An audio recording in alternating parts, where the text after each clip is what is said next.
Ya, Assalamualaikum warahmatullahi wabarakatuh. Selamat sejahtera bagi yang beragama non-muslim. Di kesempatan kali ini kita akan membahas tentang chapter 5 yang sebenarnya sudah dibuatkan video oleh teman Anda.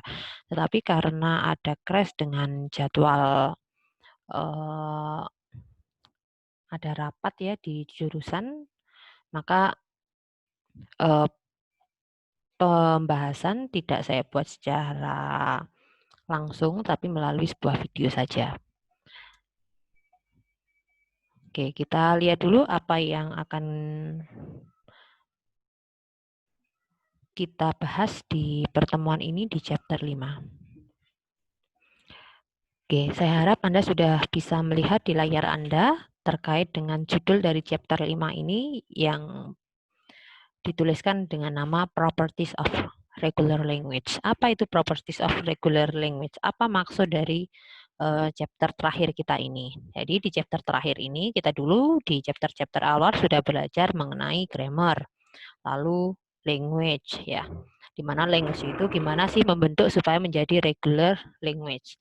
Nah, di chapter yang terakhir ini kita akan mencoba membuktikan apakah language yang ada itu termasuk bisa dikatakan sebagai regular language atau tidak. Nah, untuk melakukan pembuktian regular language itu kita harus menggunakan salah satu teorema yang ada, yaitu kita sebut sebagai pumping lemma yang bisa Anda lihat di chapter 5.2. Nah, tapi sebelum kita masuk ke sana, sebelum kita masuk ke yang lebih expand, nah kita harus belajar dulu basicnya, gitu ya. Sebenarnya konsep dasarnya itu adalah mengecek apakah sebuah regular language itu bisa di looping secara baik atau tidak dengan 3 syarat yang ada di dalam pumping lemma nanti. Oke. Sebenarnya yang dikatakan properties, nah ini kan di bab 5.1 itu dibahas tentang closure properties ya. Nah, properties yang dimaksud ini kalau kita ingat dahulu ada satu buah persamaan yang menunjukkan dia adalah satu set informasi yang menunjukkan terkait dengan sebuah language ya. Mulai dari alfabetnya apa, kemudian final state-nya seperti apa, kemudian proses state-nya itu apa saja kita sebutnya. Nah, seperti itu. Nah, ini salah satu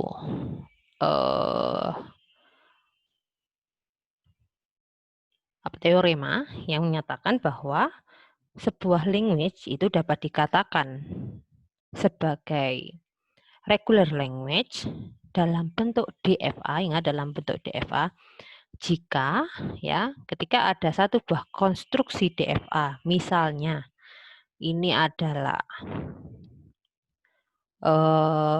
perangkat informasi seperti alfabet, kemudian step state-nya apa saja, kemudian kita punya start state-nya apa, final state-nya apa, dan ada persamaan state-nya itu apa saja. Maka ketika ada persamaan ini, maka itu bisa dikonstruksi atau diturunkan dari DFA tersebut menjadi persamaan seperti ini. Tidak ada masalah dengan ini ya, yang dari kiri sampai sini.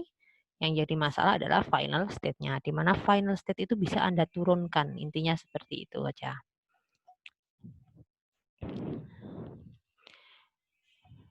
Jadi bisa diturunkan menjadi Hi min F. Lalu bisa nanti yang dimaksud F itu bagaimana ya, diturunkan jadi Hi min F itu seperti apa nanti kita lihat langsung di pumping lemma saja. Kemudian selain itu dasar sebuah regular language itu sangat berkaitan erat dengan intersection ya, dengan intersection. Jadi jika L1 dan L2 itu adalah regular language, maka intersection atau union dari L1 dan L2 itu juga bisa dikatakan sebagai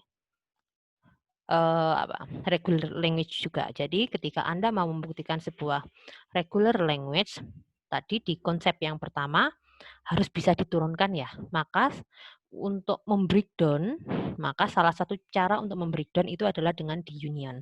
Nah, saat gabungannya itu bisa dikatakan reguler, maka L1 dan L2-nya juga reguler. Dan ketika L1 atau L2-nya itu reguler, maka gabungannya atau unionnya juga reguler. Begitu.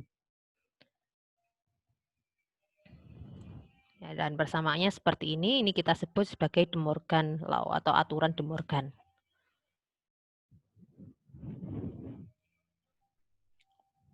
Nah, sekarang kita masuk saja langsung ke pumping lemma ya. Mana tadi pumping lemma?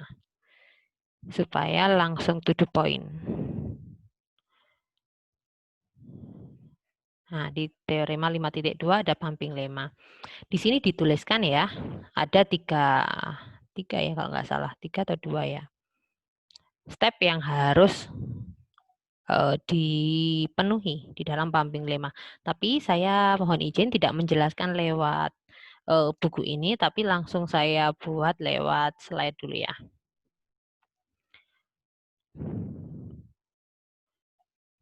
Oke.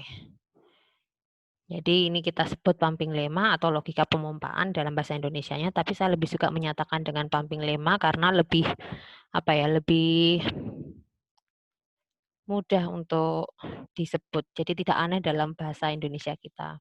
Ini penggagasnya adalah Scott dan Michael Robin, ya, nggak terlalu penting ini ya. Jadi fungsinya sama seperti teorema dasarnya tadi bahwa kita mau membuktikan sebuah bahasa itu regular language atau bukan, ya. Dan dia adalah konteks free grammar atau bukan. Nah, konsepnya itu adalah seperti ini. Ketika Anda memiliki satu buah rule, ya, di dalam sebuah language yang Anda definisikan menjadi satu buah properties tadi, Anda harus breakdown. Nah, state yang ada itu dibuat melooping begitu ya, dari H0 kemudian H1 kemudian H2 kemudian sampai ke dengan H3. Dari konsep peloopingan ini maka harus memenuhi ketiga syarat dari pumping lemma tersebut. Gitu ya. Apa saja syarat dari pumping lemma itu? Nah, ini ada 3 syaratnya. Di mana dari awal dulu ya. Jika L itu adalah sebuah bahasa dan N itu adalah dari panjang string dari L tadi, yang mana kita asumsikan ini adalah W, itu sama dengan X, Y, dan Z. Diasumsikan seperti itu. Di mana X adalah statement pertama, Z adalah statement terakhir, dan Y adalah statement di antara X dan Z. Maka untuk memenuhi bahwa L tadi yang mau kita buktikan itu adalah sebuah regular language, maka harus memenuhi syarat yang pertama. Nilai dari string yang di antara X dan Z tadi itu tidak boleh kosong, gitu ya. Kemudian untuk dan X dan Y-nya itu nilainya, ini kan bilangan mutlak ya, artinya pasti positif, harus kurang dari sama dengan nilai N-nya, jadi panjang stringnya tadi. Kurang dari sama dengan N. Nah, untuk semua K yang lebih dari 0, nah, string X, Y, pangkat K itu harus merupakan string dari regular language. Gitu ya. Maka ketika ketiga konsep ini bisa dipenuhi oleh sebuah language, maka kita bisa katakan L itu adalah sebuah regular language. Ketika ada salah satu yang tidak bisa dipenuhi, maka kita tidak bisa mengatakan bahwa language yang Anda bentuk itu adalah regular language. Contohnya seperti apa? Mungkin sengaja saya buat seperti ini supaya agak lebih mudah untuk dipahami ya. Karena kalau di buku itu kan persamaan matematikanya cukup banyak. Jadi kita buat dalam penjabaran bahasa yang biasa saja. Nah, ini misalnya L itu sama dengan, ini diketahui ya, L itu sama dengan 0 pangkat N 1, di mana N itu harus lebih dari sama dengan 0. Lalu Anda diminta untuk membuktikan L ini merupakan regular language. Maka salah satu cara yang bisa Anda lakukan adalah dengan melakukan pumping lemma. Bagaimana cara melakukan pumping lemma tadi? Berarti ambil salah satu string dalam L tadi. Di sini adalah 0 yang diulang sebanyak N, kemudian 1. Dan N itu harus lebih dari 0. Berarti tidak boleh hanya 0, minimal berarti kan 1. Misalkan aja ya, 2 berarti 0, 0, 1. Kemudian Anda bentuk suatu format dalam bentuk XYZ gitu untuk memudahkan. Jadi statement string sebelum, string di awal, string akhir, dan string di antara yang kita sebut X, Y, dan Z. Maka dari string yang kita ambil tadi, 0 di awal ini adalah X. 0 di tengah kita sebut sebagai Y. Dan 1 ini kita sebut sebagai Z. Lalu kita baru mengujikan ketiga syarat tadi ya, dengan informasi X, Y, dan Z ya. Kalau X, Y, dan Z tadi, berarti N itu adalah jumlah dari string yang kita bentuk, berarti di saat ini adalah 3. Ya.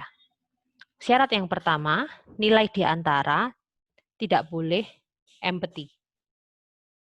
Tadi karena rule-nya adalah X, 0 pangkat N dengan N lebih dari 0, maka kita bisa membuktikan bahwa nilai Y ini pasti ada isinya. Ya, nilai Y itu pasti ada isinya, bukan sama dengan empty. Maka kita bisa terpenuhi. Bu, tetapi kita kan bisa ngeset 1. Kalau ngeset 1, berarti nolnya hanya 1. Kalau nolnya 1, berarti X-nya sama dengan 0, Y-nya empty.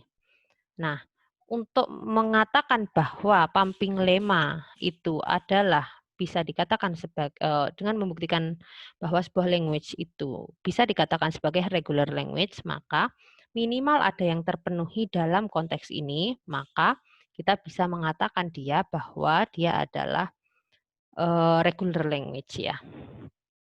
Jadi ketika ada salah satu sampel yang menunjukkan dia itu terpenuhi, nah itu kita bisa anggap sebagai memang terpenuhi begitu. Jadi Y tidak sama dengan empty, berarti 0 tidak sama dengan empty ya. Seperti di pemaparan di awal dulu, kosong itu tidak sama dengan 0. Kemudian syarat yang kedua, XY-nya ya harus kurang dari sama dengan N. XY-nya harus kurang dari sama dengan N. Nah, berarti X-nya 0, Y-nya 0, berarti totalnya 2. Berarti 2 ini lebih dari nilai N ini sebenarnya kan, ini intinya adalah kombinasi antara X dan Y, antara ini adalah string di awal dan di antara tadi, itu harus kurang dari total language yang terbentuk. Harus jadi seperti itu. Nggak boleh komponen X dan Y ini melebihi dari language yang terbentuk di total tadi. Dari total language yang terbentuk. Jadi kalau awalnya 0, 0, 1, ini 3, berarti XY-nya saja adalah 2, berarti pasti kurang dari sama dengan 3. Maka kita bisa katakan dia adalah terpenuhi. Nah, untuk semua K lebih dari 0, maka string X, Y pangkat K, Z juga merupakan string dari language L tadi. Misal, kita menambahkan Y pangkat K tadi, gitu ya. Y-nya diulang, ya artinya kita breakdown dengan Y-nya diulang sebanyak K. Di sini dicontohkan K-nya diulang sebanyak 3 kali. Gitu. Jika K-nya bernilai 0, gitu ya, maka ini akan terbentuk 0, 1. Gitu ya. Kalau K-nya hanya 0. Jadi di sini tadi Kan kalau 0, 0, 1. Gitu ya. Kalau K-nya bernilai 1, gitu ya. Berarti Y sama Z-nya itu di breakdown Y pangkat K tadi 1, berarti di sini ada 0, 1 ya. Ditambah Z1, berarti terbentuk 0, 0, 1 dalam contoh yang kita bahas tadi. Kalau K-nya kita tambahi 2, ya berarti X, Y pangkat K, Z. Y-nya di tengah-tengah tadi diulang sebanyak 2 kali. 0, 0, 0, 1. Jadi yang dimaksud adalah 0 pangkat N ini tadi yang awalnya hanya begini, kita breakdown menjadi X, Y pangkat K, Z. Yang awalnya tadi ya. Dan K-nya diulang, lalu kita cek apakah tetap memenuhi rule dari L yang di awal ini tadi. Nah, ketika kita memenuhi dari rule yang di awal, maka kita bisa katakan dia sebagai, kita bisa katakan dia sebagai regular language. Maka dalam contoh kasus ini kita bisa katakan L yang mana dia adalah sama dengan 0 pangkat N1, di mana N-nya adalah lebih dari 0, itu merupakan regular language. Sekarang kalau kita balik misalnya, 0, 1 pangkat N, di mana N harus lebih dari sama dengan 0, berarti minimal 0-nya N di sini boleh 1. Nggak boleh 0, juga boleh 1, dan di atasnya. Lalu kita diminta untuk membuktikan apakah L2 ini adalah bahasa reguler. Sama seperti tadi caranya, kita bentuk dalam W sama dengan X, Y, Z ya. Dalam bentuk stringnya, panjang string adalah 3 ya. X-nya diisi 1, Y-nya diisi 1, dan Z-nya diisi 1. Berarti ini karena 1 yang diulang, berarti X-nya adalah 0, Y-nya adalah 1, dan Z-nya sama dengan 1. Lalu kita cek apakah Y-nya adalah empty set. Dalam kondisi ini tentu tidak, karena Y-nya sama dengan 1. Sekarang jumlahnya adalah apakah kurang dari sama dengan N. N-nya tadi kan 3. Ini 1, 2, dan 3. 0 dan 1, jumlahnya totalnya adalah 2, berarti kurang dari sama dengan 3. Syarat yang ketiga, Y, X, Y pangkat K, Z di breakdown ya, dari rule yang ini tadi menjadi X, Y pangkat K, Z, itu harus lebih dari 0. Jika K terpenuhi, maka terbentuk stringnya adalah ini 0 ya, 0 dan 1. 0, 1 masih bagian dari L2 ini. Kalau kita isi K-nya pangkat 1, berarti adalah sama kayak ini, 0, 1, 1. Berarti masih sama sesuai dengan pangkat ininya. Jika K-nya nilai 2, berarti satunya diulang 2 kali untuk Y-nya. 0, 1, 1, 1. Nah, kalau kita lihat lagi dengan rule L2 masih cocok ya. Berarti kita bisa katakan dengan ketiga syarat yang ada di dalam pumping lemma ini kita bisa katakan dia merupakan L2 sama dengan 0, 1 pangkat N, yang mana N harus lebih dari sama dengan 0, itu merupakan regular language juga. Oke, ada lagi nggak ya? Nah, contohnya kalau kita bukan dalam bentuk sesuatu yang jelas, kita menambahkan gabungan misalnya union. Misalnya L3 sama dengan gabungan 01 gabungan 10 yang diulang. Binat, bintang ya, closure. Star closure ini ya berarti diulang. Maka kita bentuk lagi dia ya. Tetap seperti tadi diubah menjadi X, Y, dan Z. Ya, X, Y, dan Z. Karena ini komponennya adalah berapa ini? 0, 1, 1, dan 0, maka seminimal-minimalnya adalah panjangnya bukan 3 lagi, tapi minimal adalah 4. Karena konstruksi yang terbentuk itu adalah 4. Ambil contohnya sebenarnya ya terserah ya.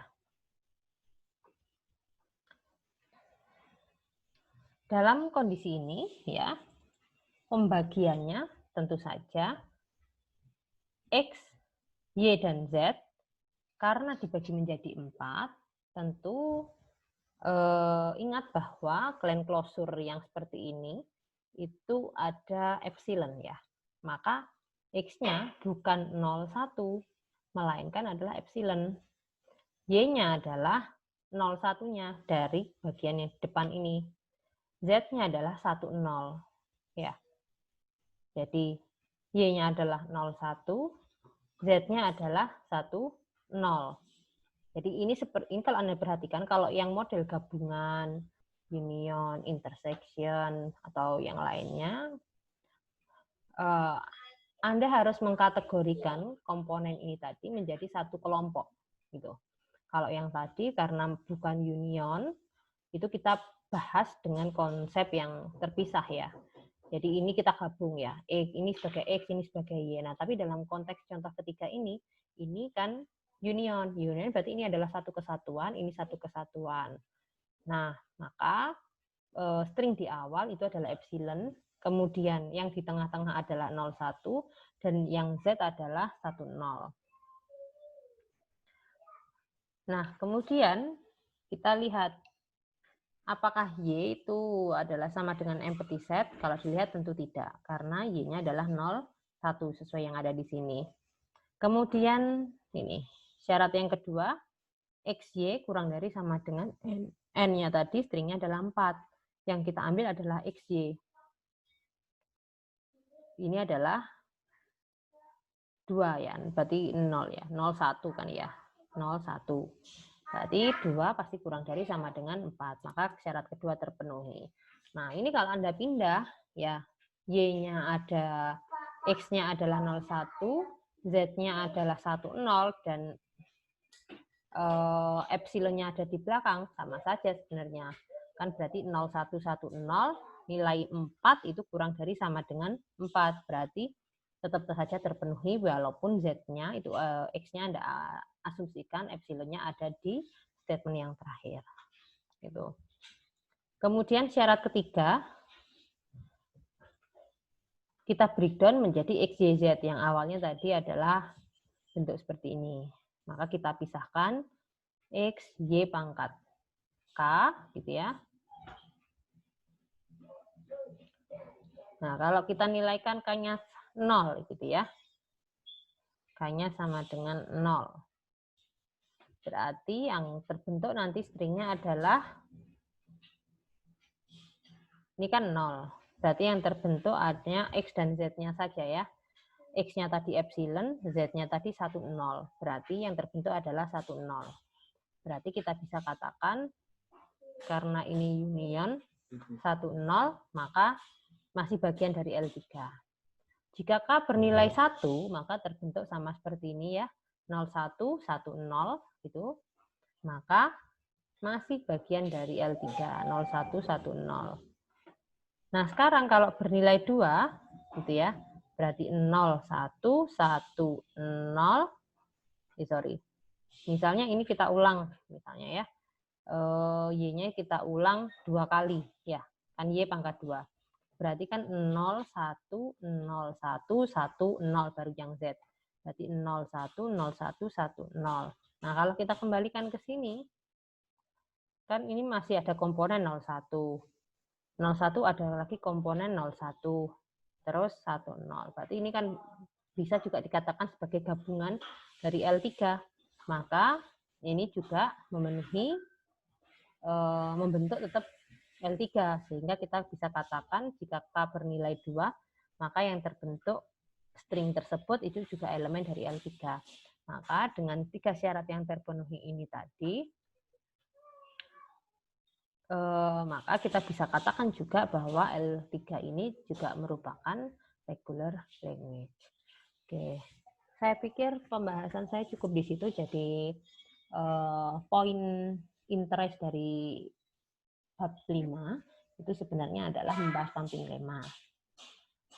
Nah, untuk itu semua materi sudah saya sampaikan.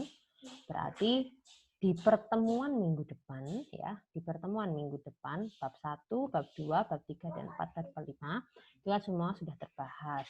Maka untuk mengantisipasi nanti misalnya ada nilai yang drop, maka evaluasi yang saya sampaikan hanya evaluasi secara teoritis itu hanya dibahas, hanya dilaksanakan satu kali, itu akan saya laksanakan di minggu depan, begitu ya.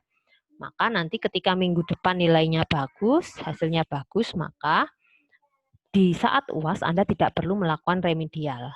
Tetapi jika ketika UAS ternyata hasil evaluasi di ketika ini ya, minggu depan ini ujian ternyata hasilnya jelek, maka ketika UAS Anda wajib melakukan remedial. Jadi silahkan Anda persiapkan bab 1 sampai bab 5 untuk dievaluasikan, yang mana dievaluasikan di minggu depan.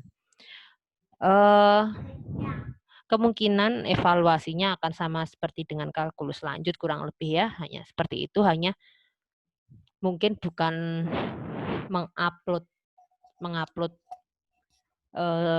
pilihan ganda, tetapi soal IC begitu ya.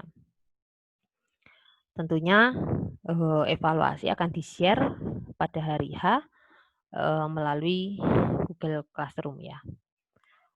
Saya pikir cukup ya.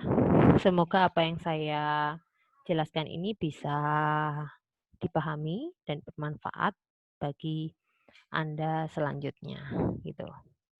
Nanti pembahasan akan kita bahas lagi dari evaluasinya 2 minggu kemudian, baru kita lakukan tugas besar gitu. Saya pikir cukup. Silakan persiapkan minggu depan untuk evaluasi yang hanya satu kali. Saya akhiri. Assalamualaikum warahmatullahi wabarakatuh dan salam sejahtera.